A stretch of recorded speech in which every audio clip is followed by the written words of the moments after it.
Well, hello, my dear friends, and welcome to a spring tour of the garden. So, you might ask, why are we paying attention to gardens when this is an astrology channel? Well, because resources. Resources are a thing. And if there's one thing I've been telling you for the years that you've been following me, whether it was when I was teaching yoga or spiritual counseling or tarot or astrology, is that resources were going to be a thing. And as you can see, they are. With inflation moving up, there's a lot going on. And this is the pandemic garden. We started this garden during the pandemic. So definitely I have the land, the resources, and the muscle via my son and my now husband. But I've also put in quite a bit of work here. And this is a garden that was created using Hugelculture, Hugelkultur. This is a method of gardening that's perfect for this little side of the mountain. As you notice, we are in the middle of the woods. Not a lot of soil here. But this has been a method that I've been able to use dead logs, shredded leaves, all the organic material from the land in order to create these beds. And with just a tiny bit of soil brought in. And of course, I'm continually making soil in my compost piles. But let's start with the upper garden. So this is an elderberry. Well, it'll be elderflower, which I'll use both the flower and save some of the leaves for the berries. These here are all volunteer milkweed, which every part of the plant is edible. Get to know your wild edibles wherever it is that you live. Even though some of these are coming up in the path, I'm going to let them be. This is mugwort. This is an herb. It's an invasive herb. She's ready to get a haircut. That lovely spot there is someday where we're going to put a hot tub made out of a cattle trough. Someday. Ooh, that's a big weed. You need to go. You're going to seed. This is the key. It's just like to life and gardening is get the weeds before they seed, right? Before they spread to everything in every part of your life, right? All right, that'll do for now. So this will be tomatoes up here. We almost always put tomatoes here. This is flowering sage. The sage has gone to flower. Back here is my patch of nettle. I've already harvested once and dried a batch for tea. You can eat nettle just like spinach. You just need to cook it so that the spines don't get you. This little area is mostly going to be pretty. That's some phlox. But I do have a couple different varieties of thyme here, some parsley, and I'll probably put some greens because this does get a little bit more shade as the summer comes on. Last fall's garlic, looking pretty puny, I gotta say. Sunflowers, look at all these sunflowers. They have self-seeded. It is going to be a bang up sunflower year, which you can, again, use every part of the sunflower as well, although I must say I mostly feed them to the birds. More sunflowers and more grass. Don't like to be a grass farmer. Don't see the point in grass. This is actually quite the unruly patch of black raspberries, which I'm really hoping to manage this year, which I didn't last year, and so therefore it is a hot mess this year. I've been prepping this little bed to like guide these berries over so they have a little bit more room and so I can have a path. Some daisies that just kind of came in. You can call in plants, by the way, if you like them. Cilantro mixed in with violet. Violet, you can eat the flowers and the leaves. Cilantro, I just let that go to seed last year. And those are all self-seeded, didn't plant a single one of them. There's probably 15 plants there. Planted this thyme last year, looking really good. More sage. I had to give her a pretty extreme haircut. As you see, parts of her really got zapped. We had a very harsh winter, and in fact, I've lost 3 fig bushes. More garlic. Garlic, garlic, garlic, garlic. Cilantro. Back here, we've got bee balm and hyssop, anise hyssop, both of which are good for herbal remedies. Same here with the yarrow.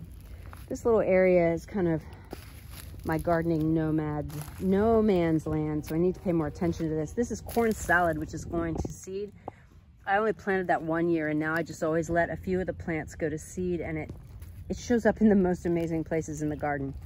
But it's nice because it overwinters. I call this wild spinach lamb's ear. No, not lamb's ear. Lamb's lettuce, lamb's leaf, something like that. Very delicious. Eat it when it's young. This is a bed of spinach that I planted last fall that is getting ready to bolt and go to seed, so I need to hard harvest that. Same. This is chard.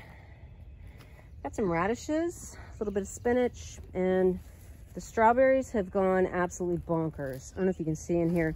This was an asparagus patch. Where is it? There it is. Did you see the little asparagus? There he is. Such a filmer I am, huh?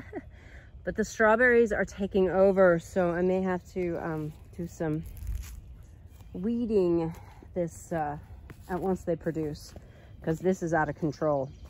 I'm definitely noticing that our zone is changing due to climate change. All right, down here, this is kind of just like a pretty bed, although I do have some like volunteer kale coming up. It's a specific type. Drop a question below if you want to know what kind. This kale is delicious. It never gets thick or rough or super chewy. And I planted these last fall, and I'm going to let them go to seed so they can plant for next fall. This is a little bed that I just made with just pretty stuff, just tulips. And my plan for this for the summer, because it's mostly shaded, is I'm going to put some annuals in here that are shade hardy, and that way I'll know where to fill in and plant bulbs in the fall, because I'll just pull up the annuals that I planted. That's my plan. Got some annual or perennial phlox here. I got a little pawpaw, another elder, where she needs to have some of her relocated. These are just mostly plants and flowers, mostly herbs, herbal remedies, some ever-bearing strawberries. This is an apple, which I'm not sure what to do. This is the second year in a row she's not bloomed and not borne any fruit, and I might have to be a little harsh because you got to hold your own around here. Excuse me, I don't know if it's allergies or a wicked cold, but man, it's been kicking my butt this week. Do you see the hugels? You see the logs? All right. Bless me, bless everyone. The ladies say hello. They are outside the fence. They would wreck this joint, right? They would dig everything up. All right, here we've got some herbs and flowers coming up. I've got some dill that's self-seeded. I believe that's valerian, and some more sunflowers. Like I said, it's going to be a kick-ass sunflower year. Again, sneezing. This pretty little apple tree actually was covered with blossoms, so we'll see if there's any. Oh, look, apples. Apples are coming. Very exciting. All right, in here I have some carrots and beets planted that are coming up, and some cosmos for pretty. I did plant a bunch of greens in here for late fall, or for early spring, and I had a terrible germination rate. It was very dry here, so only a few things came up. More kale going to seed, elecampane here.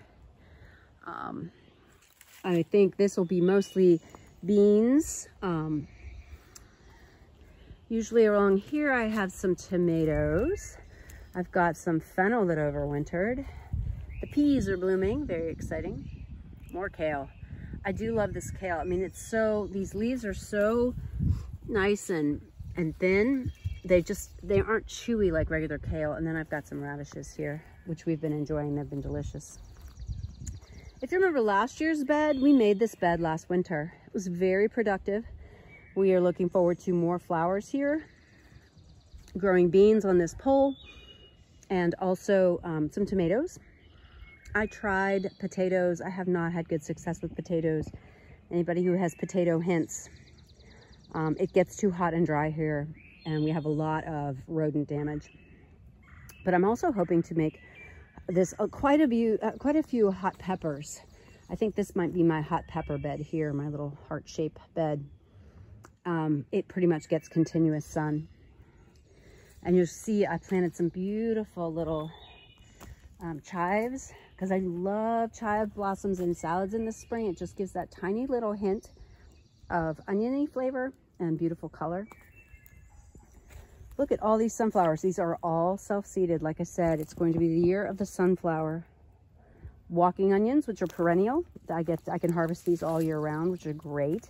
Perennial things are such a boon in the garden, right? Look at the random little sunflower coming up in the crack. These are my seedlings that I got started wicked late, but that's life.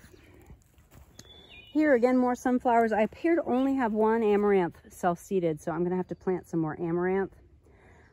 This was a berry bed and asparagus bed. It's just not been very productive. The soil is not great. Needs a little love. But in the meantime, there is a blackberry blooming, and that's great. All right, the water catch. I brought these containers into the greenhouse overwintering. I'll collect seeds from this kale. I overwintered this parsley so I could have fresh parsley all winter, which was great. Same with the lovely fennel. And these are some lettuces that I'm going to seed so I can collect the seeds. And here's the greenhouse. It's not exactly the best time of year for the greenhouse, but a few things are remaining from the winter. All of these beautiful lettuces we ate on all winter long. I planted these last fall, and I'm going to let them go to seed so I can collect their seeds and plant them again. And some of them will even self-seed. Yeah. So, fresh prayer flags. We've re-blessed the garden with some fresh Tibetan wind horse prayer flags. And that's the garden. Well, I hope you enjoyed this little tour. I hope you found it inspirational. Go plant some seeds, even if it's just a few things on your windowsill. Food is important. Self-sustaining gardening habits are important. Being responsible for your food is important. I'll see you in the next video, friends. Namaste. Bye.